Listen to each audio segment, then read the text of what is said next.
তিনি অবতীর্ণ হয়েছেন কোথায় মা? শ্রীধাম নবদ্বীপ ধামে, আমাদের বাড়ির কাছে।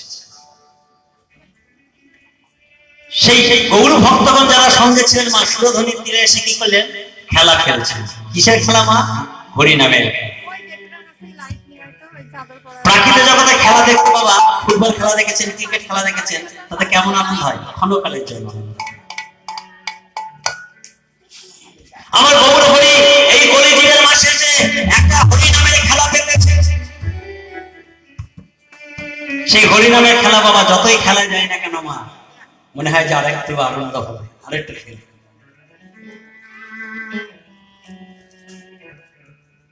ধরুন আপনারা কেউ পিতা পুত্র একসঙ্গে হরি নামের খেলা খেলতে বসেছে, পিতার হরি নামের খেলা খেলতে খেলতে বাবা যখন আনন্দ জায়গায় পৌঁছে যায় তখন কি হয়? তখন কিন্তু পিতা পুত্র থাকে না। যখন হরি নামের খেলা খেলতে খেলতে আনন্দ জায়গায় পৌঁছে যায় তখন কি হয় জানো? কত পিতা ঘরে ওই পুত্রের চরণ, কত পিতা ঘরে পুত্রের চরণ,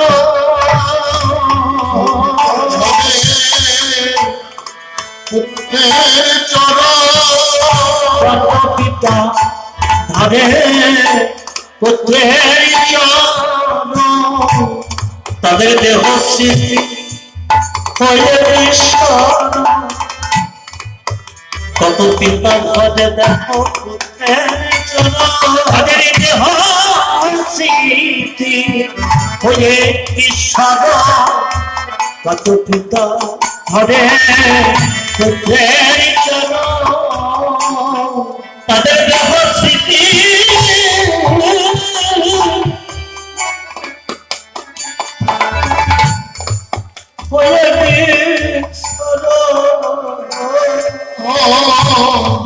কতটা ধরে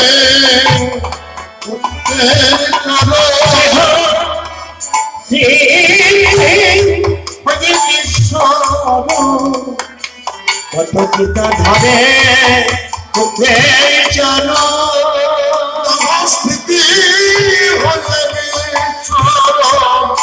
কত পিতা ধরে পুত্রের চরণ,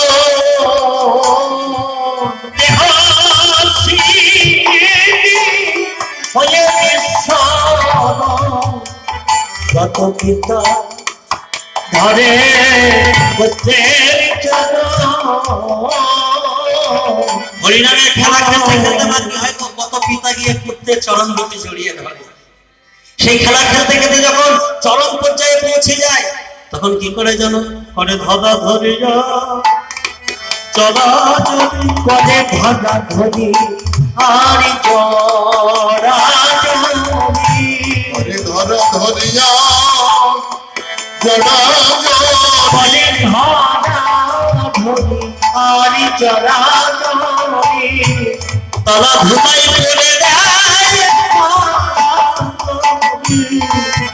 করে ধরা ধরি জরা ধুলাই করে করে ধরা ধরিয়া জড়া জরি,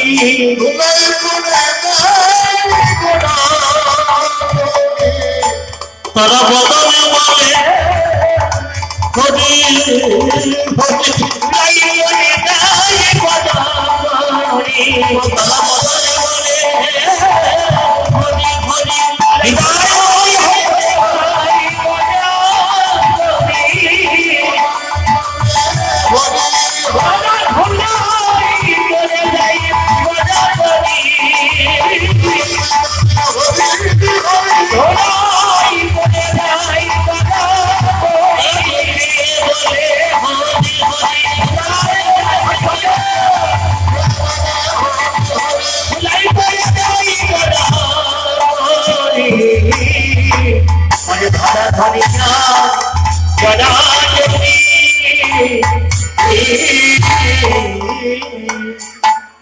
সেই গৌর সুন্দর কি করলেন? যারা গৌর ভক্ত বাবা সুরধ্বনি ফিরে এসে ওই খেলায় মত্ত রয়েছে। মহাপ্রভু বাবা আজ থেকে প্রায় 535 বছর আগে তিনি অবতীর্ণ হয়েছিলেন। আমরা সকলে জানি বাড়ির কাছে নবদ্বীপ ধাম। তিনি এত বড় বিতর্ক পণ্ডিত হয়ে তিনি বুঝতে পেরেছিলেন কলির মানুষের বাবা ধৈর্য শক্তি নেই, এদের পড়বার মতো সময় নেই বাবা। তিনি এত বড় বিতর্ক পণ্ডিত হয়ে বাবা, তিনি এত বড় পণ্ডিত। আগেকার দিনে বাবা সারা বাংলার শিক্ষার প্রাণকেন্দ্র ছিল শ্রীধাম নবদ্বীপ ধাম। সেই ধামের পণ্ডিত ছিলেন একমাত্র আমার নিমাই পণ্ডিত। এখন বর্তমান যেমন আমাদের শিক্ষার প্রাণকেন্দ্র কোথায়? Kolkata college street. তা মহাপ্রভু তিনি এত বড় বিতর্ক পণ্ডিত হয়ে তিনি বুঝতে পেরেছিলেন যে কলির মানুষের ধৈর্য শক্তি নেই, এদের পড়বার মতো সময় নেই। আমার লেখা গ্রন্থরা কি করবে? যত্ন সহকারে আলমারিতে তুলে রেখে দেবে।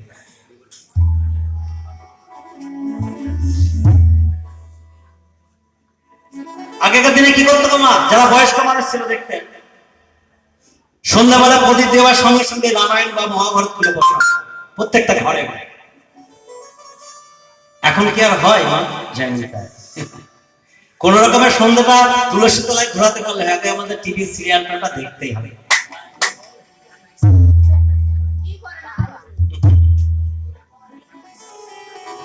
ওটা দিতে হয় দিন। তিনি এত বড় বিতর্ক পণ্ডিত, তিনি কি আমাদের মতো জীবের জন্য কয়েকটা গ্রন্থ রচনা করতেন না মা? তিনি লিখলেন না, তিনি মোট সংস্কৃত ভাষায় 8খানা শ্লোক লিখে গেলেন, যাকে বলা হলো মহাপ্রভুর শিক্ষাস্ত্র। এই যে ভুবন মঙ্গল কীর্তন কেনই আমরা শুনবো মা? কেন শুনবো? আমাদের কি দায় এসেছে আমরা কীর্তন? কতজন মাথায় ব্যথা, পায়ে ব্যথা, ঘাড়ে ব্যথা নিয়ে কিন্তু কীর্তন শুনছে। কেন শুনবো? কেন আমরা ছাত্র বাড়িতে কীর্তন করাবো? কেন আমরা কীর্তন করবো? মহাপ্রভু বলেন কীর্তন শুনলে মা এক একটি উপকার হয় না। কীর্তন শুনলে আমাদের দেহের 7টি উপকার হয়। এক একটা উপকার না মা, কীর্তন শ্রবণ করলে 7 রকম উপকার হয়।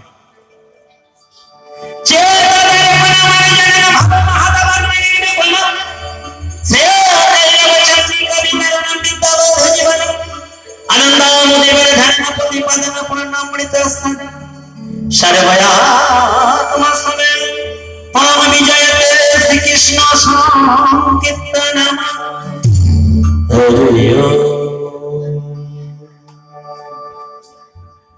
এই যে কীর্তন গান শ্রবণ করলে কি হয়? চেত দর্পণ মার্জনা। চেত মানে কি কমা? চেত মানে চিত্ত গম্য। দর্পণ মানে ওমা দর্পণ মানে কি? আপনারা বদন দেখেন না? আয়না। যদি বহুদিন মা একটা আয়না ঘরে পড়ে থাকে, সেই আয়না যদি ধুলো মাটি পড়ে, তখন কি আমাদের এই বদনটা দেখা যায়? দেখা যায় গো বাবা? দেখা যায় না। কখন দেখা যায় না? আয়নাটাকে যখন বাবা একটা বস্ত্রের দ্বারা পরিষ্কার করা হয়, তখন কিন্তু এই নিজের স্বরূপ দর্শন হয়। অনাদিকাল থেকে বাবা আমাদের হৃদয় চিত্ত মনরূপী আয়নায় ময়লা আবর্জনা পড়ে আমাদের হৃদয়ে আয়নাটা বাবা বন্ধ হয়ে গেছে।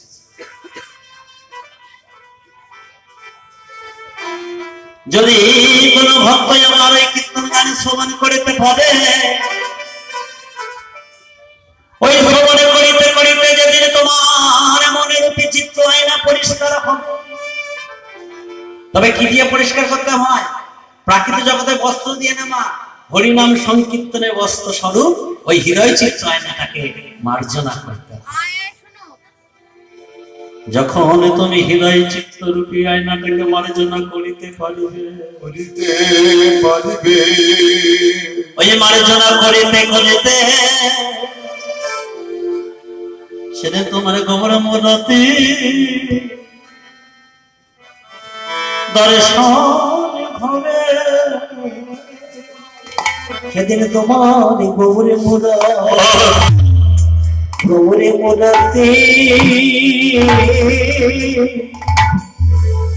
দর্শন হবে। যেদিন তোমার গৌর রতি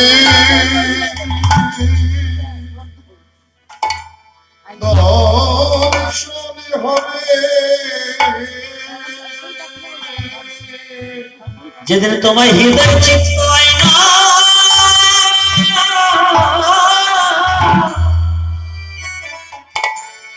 পরিষ্কার হবে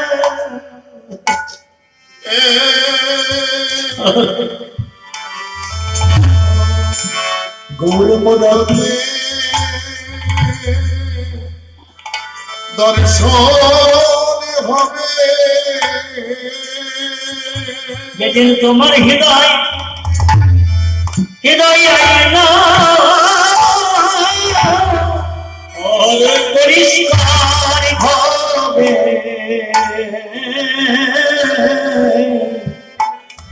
সেদিন গৌরে মনাতে দর্শন হবে যেদিন তোমার হৃদয় চিত্ত মার্জনা গৌর রতি দর্শন হবে চিত্ত আয়না যেদিন পরিষ্কার হবে সেদিন গৌরে মূরতি দর্শন হবে জানি তাই কীর্তন গান শুনতে শুনতে মা যেদিন আমাদের হৃদয় চিত্ত আয়না পরিষ্কার হইব বহুদিনে যে ময়লা মাটি লেগে আছে আবর্জনা পূর্ণ হয়ে আছে সেগুলো দূরে যায় এটা এক নম্বর উপকার চেতনার কোন মার্জন ভব মহাদাবাগ্নি নির্বাপন এই যে দাও দাও করে সারা বিশ্বে আগুন জ্বলছে সংসারে আগুন আর ধর্ম ধর্মে আগুন দেশে দেশে আগুন সকল জায়গায় দাও দাও করে আগুন জ্বলছে জীব বাবা আধ্যাত্মিক জ্বালায় জর্জরিত জীবের তিনটি জ্বালা আছে আধ্যাত্মিক আদি দৈবিক আদি ভৌতিক এই আধ্যাত্মিক জ্বালাকে নিবারণ করবার জন্য বাবা গুরু ধরার প্রয়োজন আছে আমরা কেন গুরু করি এক ঘর গুরু কেন করি কুটুম করবার জন্য নাকি এটাই গুরু কেন করি এই আমাদের দেহের যে জ্বালা এই জ্বালাকে নিবারণ করবার জন্য বাবা গুরু ধরতে হয় আমরা তো গৌরহরিকে চোখে দেখিনি কৃষ্ণকে চোখে দেখিনি বর্তমানে আমাদের ভগবানকে গুরুই ভগবান তাই গুরু তবে সৎগুরু কৃপা না হলে হবে না গুরু কৃপা হি কেবল গুরু যে কৃপা কবে করবে শিষ্য জানবে না গুরুদেব জানবে না তবে গুরুদেবের দাসত্ব করতে হয় আগে দাসত্ব যতদিন আমাদের এই দাসত্ব বোধ না হবে ততদিন আমাদের গুরু কৃপা কিন্তু হবে না হরি বল হরি বল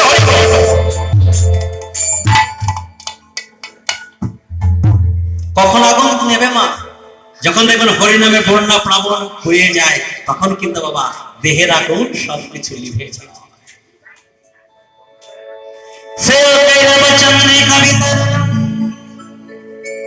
শ্রেয় মানে করলাম কৈরব মানে শালক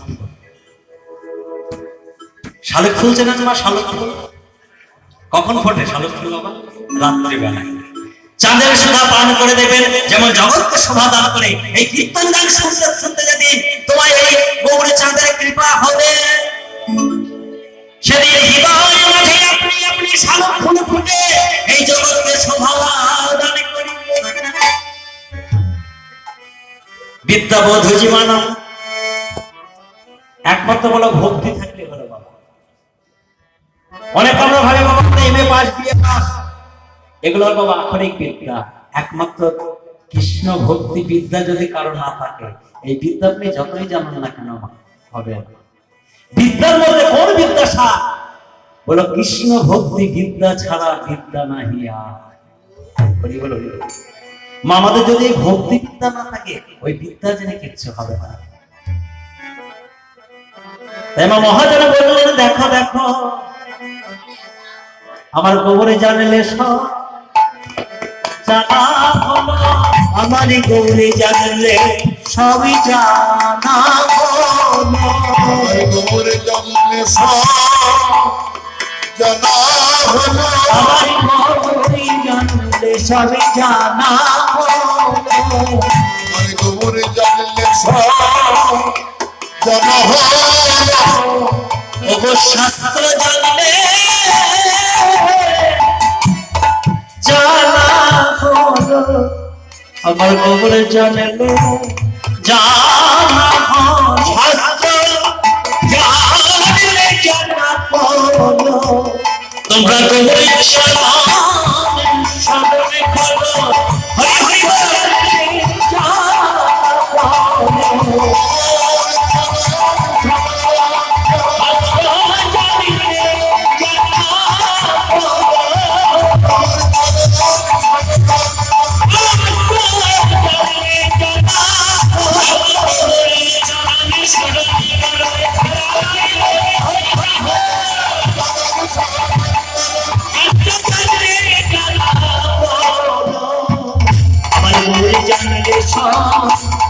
জানা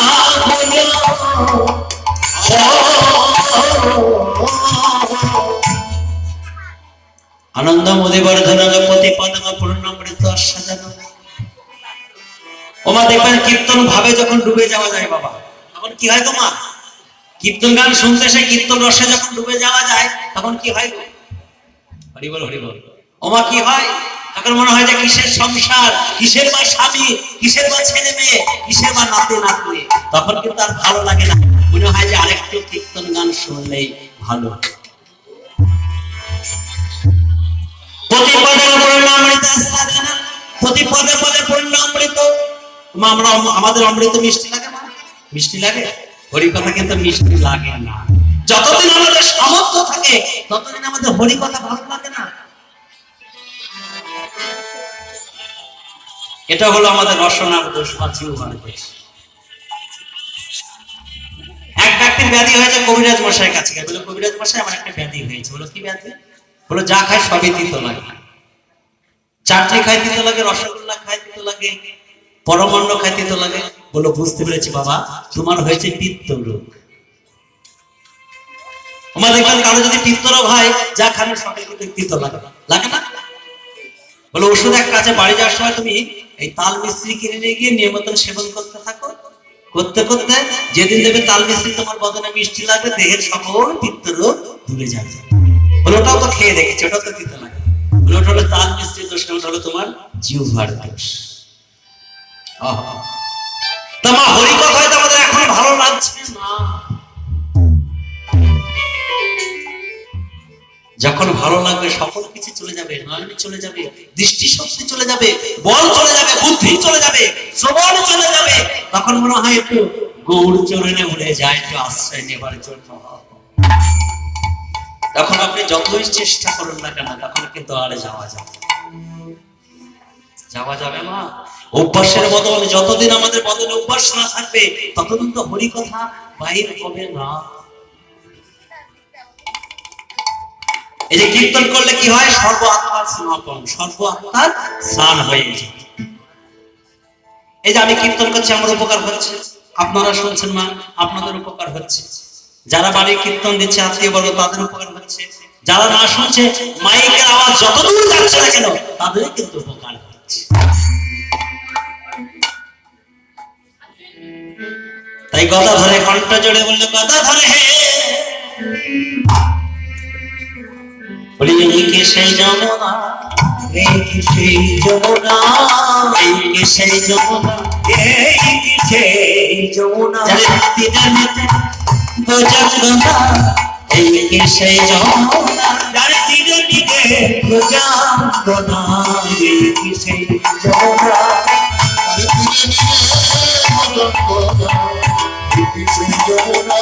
যার তীরে তীরে প্রজাঙ্গনা।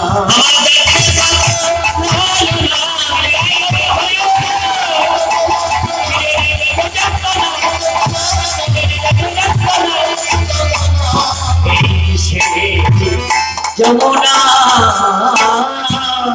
গদাধর বৃন্দাবন ধাম, এটা কি যমুনা? গদাধর কি বললো, মা প্রভু তুমি যেখানে থাকো সেটাই তো বৃন্দাবন ধাম, সেটাই তো যমুনা। এই গদাধর থেকে মা, এই গদাধর হলো রাধারানীর ভাষ্য, যে গদাধরের কদম থেকে বৃন্দাবনে রাধারানীর কথা স্মরণ হতো। সেই গদাধরকে নিয়ে কি করলো, সেই পূর্বের কথা স্মরণ করলো। আমার প্রিয় গদা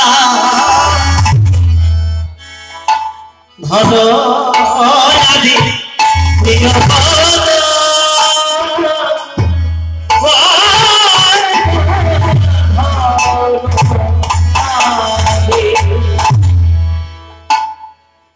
আমার গোর সঙ্গে থেকে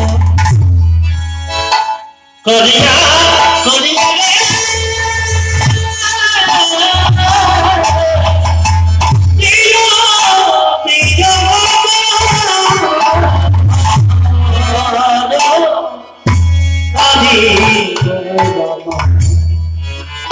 সংকেতে করিয়া করিয়া রে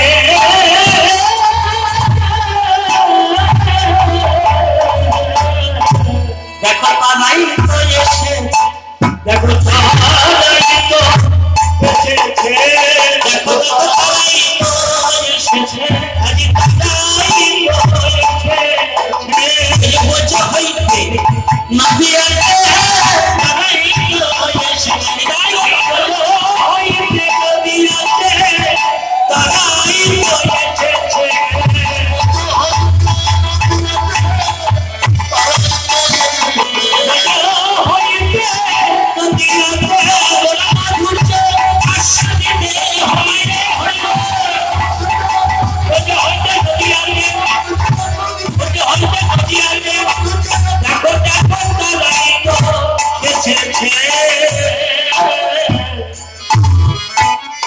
বাবা পূর্বে যদি সুকৃতি না থাকে এখানে সাথে এক দুইটি পাওয়া যাবে না, মা পাওয়া যাবে না।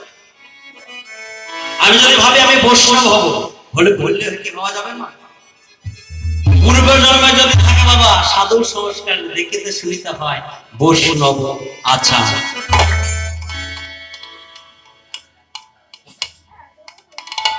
এখানে এসে পাওয়া যায় না, সুকৃতি তৈরি করে নিতে হয়। যার জন্য কি বলেন, সাধু সঙ্গ, সাধু সঙ্গ সর্বশাস্ত্রে কয়, লবমাত্র সাধু সঙ্গ বাবা কি হয় গো, কৃষ্ণ প্রাপ্তি হয়। লব মানে কি, লব মানে সামান্য, তাই না? তা সামান্য সাধু সঙ্গ করলে বাবা অনেকে তো সাধু সঙ্গ করছে, আমরা করি না? হওয়া যায় এগুলো না। লব মানে হলো শ্রদ্ধা বা ভক্তি। যতক্ষণ ভক্তের ভক্তি না জন্মাবে, এই হৃদয় স্থান ক্ষেত্রে যতক্ষণ বাবা নিচু না হবে, রসালো না হবে, ততদিন কিন্তু ভক্তি ধন মেলে না। ভক্তি কার কাছে আছে? ভগবানের কাছে আছে নাকি? ভক্তি ভগবানের কাছে আছে নাকি? ভগবানের ঘরে ধন না, ভক্তি আছে একমাত্র আমার ভক্তের কাছে। ভক্ত তাই বলে তো ভগবান আমার, তবে ভগবানের কাছে আছে কৃপা। কৃপা না করলে তো আপনি পাবেন না মা। তাই ভক্তি ধনকে জানবার জন্য কি করলেন না, সব বললেন সকল শাস্ত্রকে ডাকলেন। মূর্তিমন্ত হয়ে বলে, এই জগতেশ্বর কেন আপনি আমাদের স্মরণ করেছেন? বলে আচ্ছা তোমরা বলতে পারো ভক্তি ধন কোথায় পাওয়া যায়? যায়নি তাই। আচ্ছা মা, ভগবানের সম্মুখে এমন কথা কে বলবে, কার সাহস আছে? একে একে কিন্তু সকলে পিছিয়ে যাচ্ছে, সকলে পিছিয়ে যাচ্ছে। অবশেষে ভাগবত হলো কনিষ্ঠ, গোবিন্দের অত্যন্ত প্রিয়।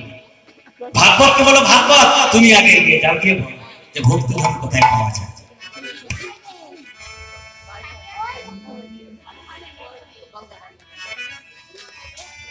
গৌরচন্দ্রিকা হলে দিলে ভালো হয়। মা একটু পড়ে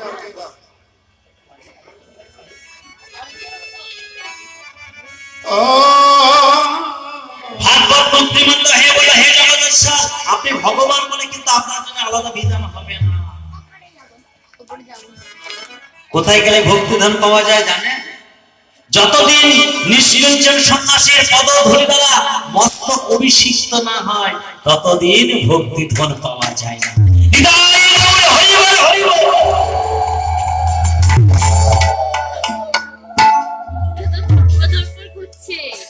দেখবেন আপন আপন তো আমাদের গুরু আছে, চরণ ধরে নেবার মতো জায়গা আছে, জায়গা নেই প্রত্যেকের কিন্তু জায়গা আছে, প্রত্যেকের জায়গা আছে। তাহলে ভগবান কার চরণ ধরে নেবে মামা? কার চরণ ধরে নেবে? বলো কেন? তোমার প্রেমের গুরু রাধারানীর কাছে। ভগবান আমার ছুটতে ছুটতে রাধারানীর কাছে গিয়ে চরণ ধরে বলল, রাধে গো, এসেছি যখন তোমার ওই রাতের রাঙা চরণে, ওগো রাধে, রাধারানীর সোনার চরণের সোনার ধুলি অঙ্গে মাখিতে মাখিতে সেই সোনার চরণের সোনার ধুলি অঙ্গে মাখিতে মাখিতে মাখিতে মাখিতে বোঝে গেল ঠাকুরি আমার গৌরে বোঝে গেল ঠাকুর আমি গৌরে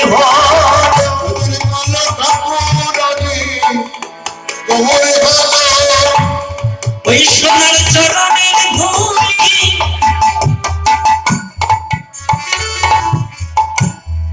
অঙ্গে মাখিতে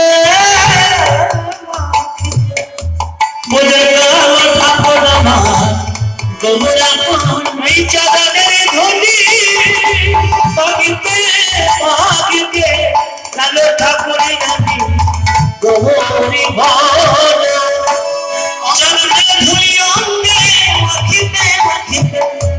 সে যে নদী এসে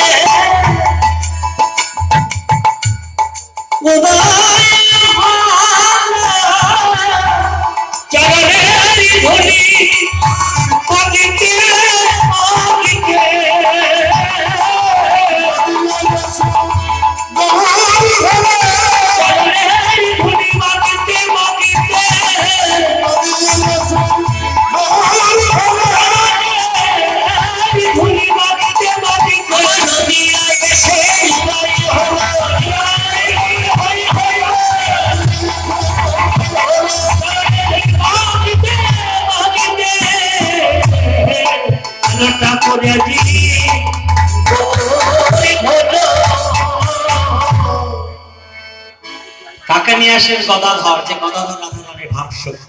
সে গদাধরকে নিয়ে কি করলো মা?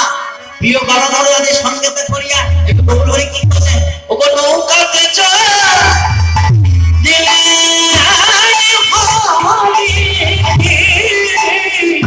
নৌকাতে চল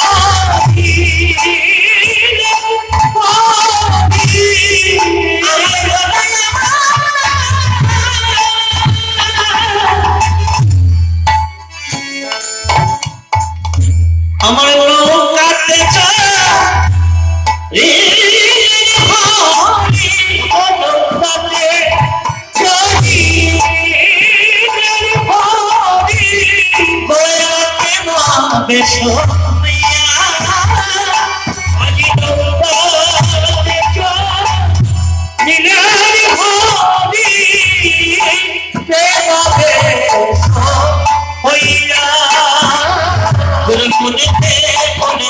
আজ মনেতে পড়েছে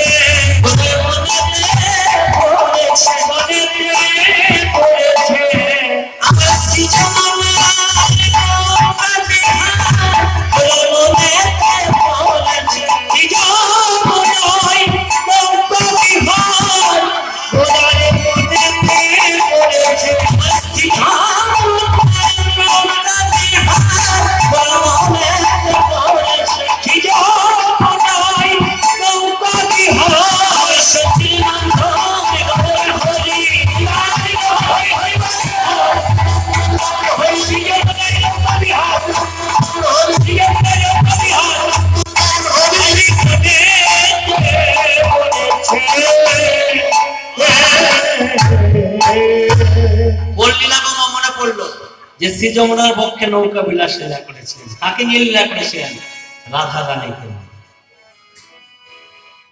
সেই কথা স্মরণ হয়ে গৌরী বলে, হে বলি হত, তোমরা আর আমার আমার করে ভুলে থেকো না, তোমাদের বলতে যা কিছু আছে একবার আমার চরণে অর্পণ করো। বলো আমার সবই আমার, স্ত্রী আমার, স্বামী আমার, পুত্র আমার, কন্যা আমার, নাতি নাতনি আমার, এরা কেউ কিন্তু আমার নয়, এরা কেউ আমার আপন নয়, কেউ আমার নয়। আমার বলিতে একজন আপন আছে, আমার একজন প্রকৃত বন্ধু আছে। যেদিন আমাদের ভবপারের সময়, যেদিন আমাদের এই ভবপারে পার করে দেয়, বলে হে কলিহল, যে তোমাদের মধ্যে যা কিছু আছে একবার আমার চরণে অর্পণ করো। দুটো বাহু তুলে হরি বলো, হরি বলো। আমার কীর্তনী না কান্ডারি সাজবে। প্রাকৃত জগৎ কান্ডারি কি করে বাবা? এদিকে আপনাদের এখানে একটা নদী আছে, দেখবেন প্রাকৃত জগতে কান্ডারি কি করে? নদী নালা পার করে দেয়, তাই না? নদী পার হতে বাবা কড়ি লাগে তো নাকি? পয়সা দিয়ে কিন্তু আমাদের পার হতে হয়, কিন্তু অপ্রাকৃত জগতের কান্ডারি কি করে গো মা? তিনিও কিন্তু আমাদের পার করে দেয়। প্রাকৃত কান্ডারি অপ্রাকৃত কান্ডারি তফাৎ আছে। প্রাকৃত জগতের কান্ডারি যেমন আমাদের নদী নালা পার করে দেয়, অপ্রাকৃত জগতের কান্ডারি কিন্তু আমাদের পার করে দেয় যেদিন ভব পারে যেতে হয়। হরি বল, হরি বল। পূর্বে এগিয়ে না গেলে মা লীলার সাধনা হবে না, তেতা যুগে এগিয়ে যায়। যেদিন ভগবান রামচন্দ্র বাবা বনবাসে যাচ্ছিলেন তীর্থ সত্য পালনের জন্য 14 বছর, তা যেতে একটা নদী পার হতে হয়, সেই নদীটার নাম ছিল সরজ নদী। সেই নদী পারাবারে কান্ডারে ছিলেন কে গো বাবা? গোহক চন্ডা, তিনি জাতিতে চন্ডা। রামচন্দ্র ঘাটের কাছে বলছে, গোহক পার করে দেব, ওপারে আছে তো? বলে কে তুমি? বলে আমি হলাম রামচন্দ্র। তুমি কোন রামচন্দ্র? বলে আমি হলাম দশরথ রাজার পুত্র রামচন্দ্র। বলো তুমি সেই ভগবান রামচন্দ্র? না না, আমি তো তোমায় পার করতে পারবো না। বলে কেন? ওগো ভগবান, শুনেছি নাকি তোমার চরণে পরশে কাঠের তরি মানব হয়ে যায়। তোমার চরণে পরশে নাকি নদীর জলে শুকিয়ে যায়। যদি আমার কাঠের তরি মানব হয়ে যায়, যদি নদীর জলে শুকিয়ে যায়, আমি কি বেয়ে খাবো? আমি তো তোমায় পার করতে পারবো না। বলো গোহ, আর তো বলতেই হবে বাবা, পিতৃ সত্য পালনের জন্য আমাকে 14 বছর বনবাসে যেতে হচ্ছে, পার করে দেব। বারবার যখন বললো, গোপচন্দ্র বললো, প্রভু ধারা তুমি আগে তুরিতে চরণ দেখো না। বটবৃক্ষ থেকে একটা পাতা করে নিয়ে এসে ভালো করে ঠোঙা করে, ওই ঠোঙা পূর্ণ করে জল নিয়ে এসে ওই ভগবানের চরণ ধুয়ে দিয়ে, গোপচন্ডাল ভাবছে এই জল কোথায় ফেলবে? নদীতে ফেললে নদীর জল যদি শুকিয়ে যায়, তরিতে ফেললে যদি কাঠের তরি মানব হয়ে যায়। এবার ভগবানকে স্মরণ করে ওই চরণ ধৌত জল কি করলেন? নিজে পান করলেন। এইবার গোপচন্ডাল ভগবানের রামচন্দ্রকে কোল পরে নিয়ে তরিতে বসাবে। তরিতে বসে ওপারে নিয়ে গিয়ে বললো, প্রভু তুমি আগে মনে এমনি ভাবে কোল পরে নিয়ে যেমন নামালেন। ভগবান রামচন্দ্র বলে, গোপচন্দ্র তোমার পারের করি নেবে? করি না। বলো গো ভগবান, তোমার কাছে করি নেব না, আমি হলাম প্রাকৃত জগতের কাণ্ডারি, তুমি হলে অপ্রাকৃত জগতের কাণ্ডারি। ও গো ভগবান, ভগবান যেদিনের শেষ সময়ে তোমার ঘাটের কূলে এসে আমি কাঁদব, আমি কাঁদিব।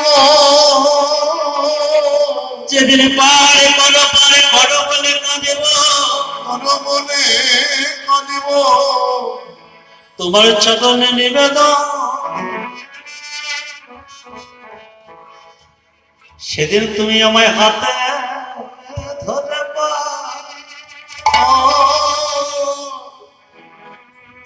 করে করে দিও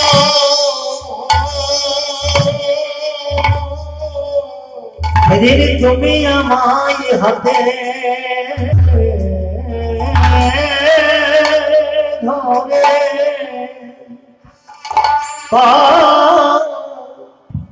করে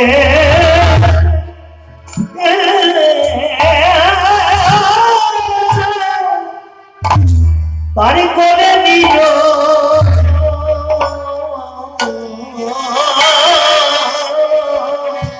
দিন তুমি আমায় হাতে ধরে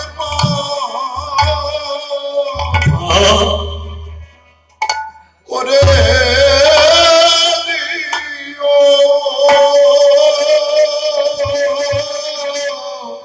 যেদিন তোমার ঘাটে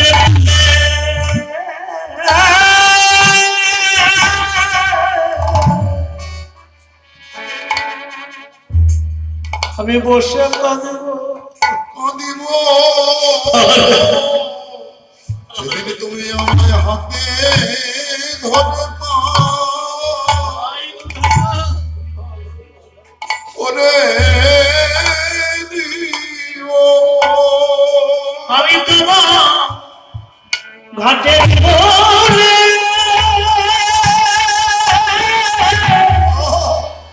বসে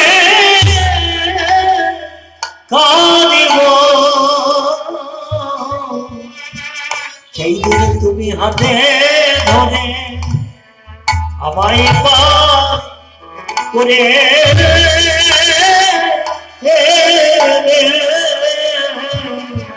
আমার ঘাটের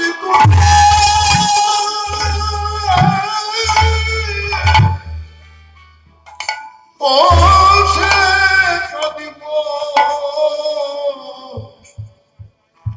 তুমি আমায় হাতে ধরে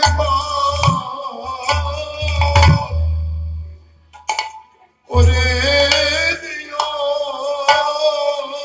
আমি তোমার ঘাটে পড়ে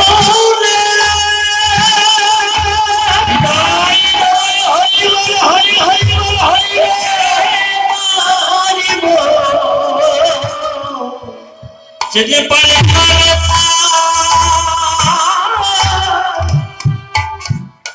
করো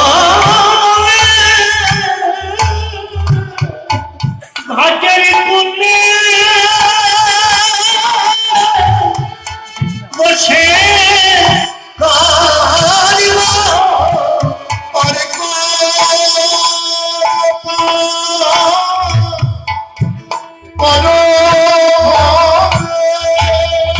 আমি ঘাটের পুণ্যে বসে কাঁদিব আরে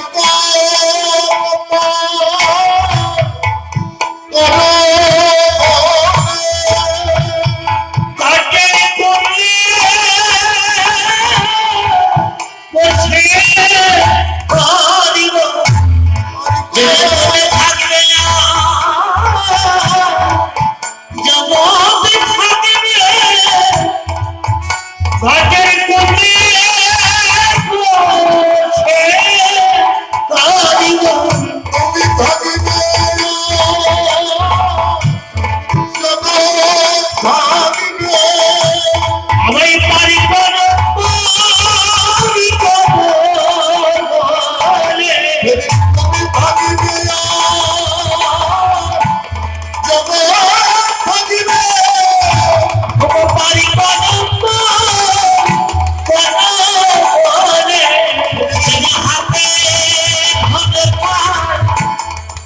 করে দিও ওহে ভগবানে নাদি যেন আমায় হাতে ধরে করে দিও হে ভগবানে নাদি হাতে ধরে করে দিও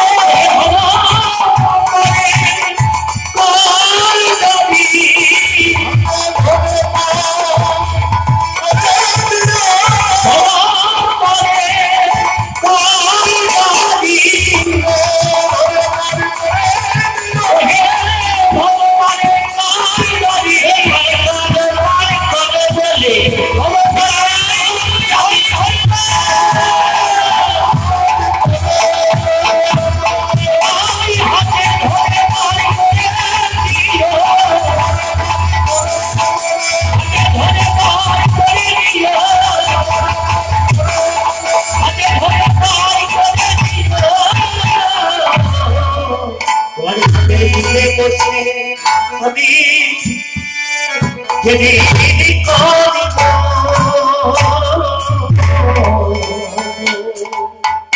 তাই প্রভু কি করলেন আপনি কান্ডারি হয়ে বাঘে নৌকা খান নিজেই কান্ডারি শাসন আপনি কান্ডারি হয়ে বাঘে নৌকা খানে ডুবিল ডুবিল বলি সিঞ্চে সবে পানি বাবা তরি যখন ডুবে যায় তখন আমাদের কি করতে হয় জল সেঁকতে হয় যখন অতি ভারী হয়ে যায় না তরি যখন ডুবে যায় তখন জল সেঁকতে হয় তবে এই মানব তরিতে কিন্তু বাবা একদিন জল ওঠে কবে ওঠে মা এই সংসার তরি বাহিতে বাহিতে যেদিন তরি জীর্ণ হয়ে যায় সেদিন এই মানব তরিতে জল ওঠে তাই এমন সময় আমার বাবা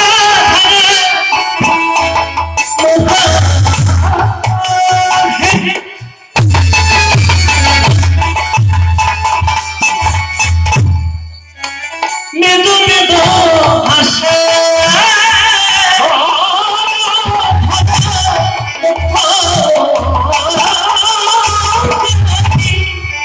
মেদু মেদু হাসে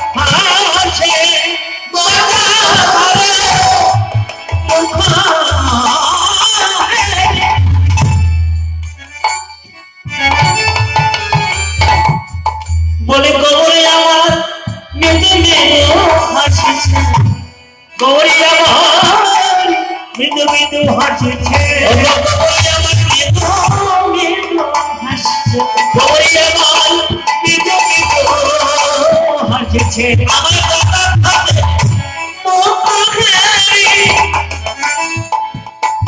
আমার মেদু মেদু হাসছে বাবা ঘরে আমার জায়গায়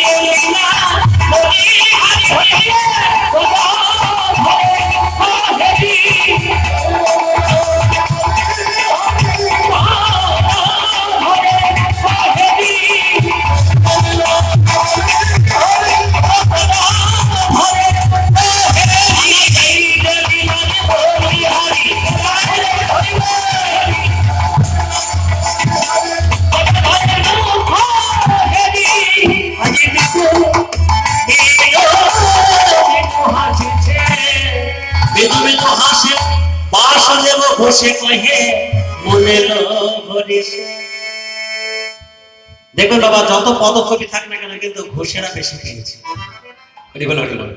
বাস ঘোষ মাধব ঘোষ গোবিন্দ ঘোষ আমার মহাজনে কি বলেন বৈষ্ণব কবি কি বলেন এরা ঘোষে ঘোষে ঘোষে ঘোষে এরা ঘোষে ঘোষে এরা ঘোষে ঘোষে পেয়েছে ওই বাসু ঘোষা গোবিন্দ ঘোষে ঘোষে পেয়েছে ঘোষে আর গোবিন্দ ঘোষে ঘোষে পেয়েছে সব যদি ঘোষে পাবে তাহলে অন্য সজাতে কি করবে কীর্তনে বাবা একটু আপনার ভজনের কথা না কইও যত বাবা দেখবেন সব কথা তো কীর্তন আসরে বলা যায় না যে কথা হয় না বাবা কীর্তন আসরে সেই কথা হয় না হরিবাসরে যে কথা হয় হরিবাসরে সেই কথা হয় না কীর্তন আসরে আমি একটু বাবা এই খুশা রেখে দেবো একটু কৃপা করে ছাড়িয়ে দেবো এরা ঘষে ঘষে ঘষে ঘষে কৃষ্ণ কৃষ্ণ কৃষ্ণ বলে ঘষে ঘষে কৃষ্ণ কৃষ্ণ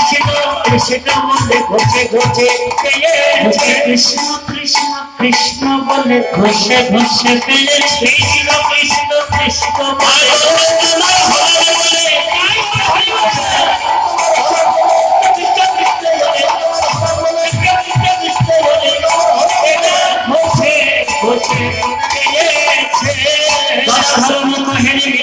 হাসে বাসুদেব ঘোষে কহে মনে ওরে মনে রোহ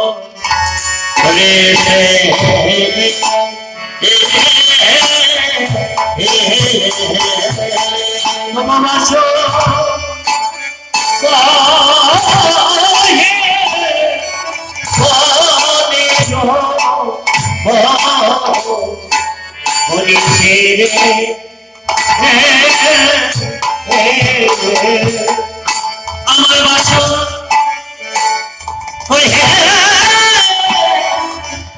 মনে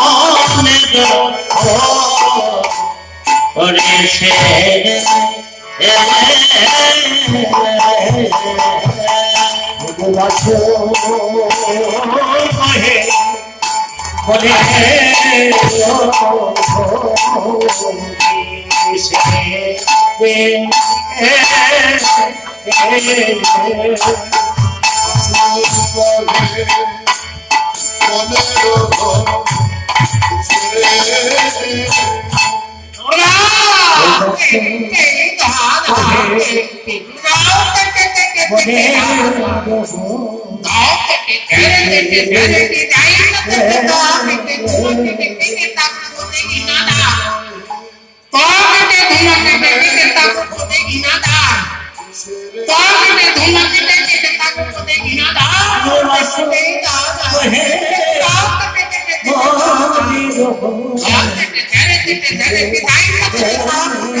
বাসো কহে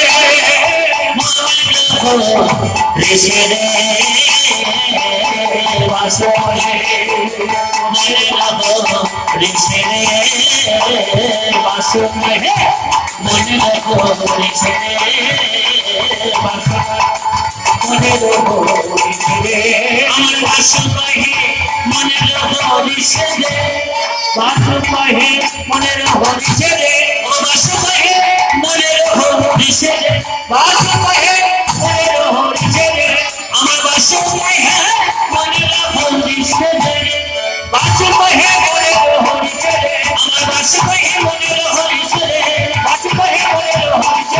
বাসুকহে মনে রহ ঋষে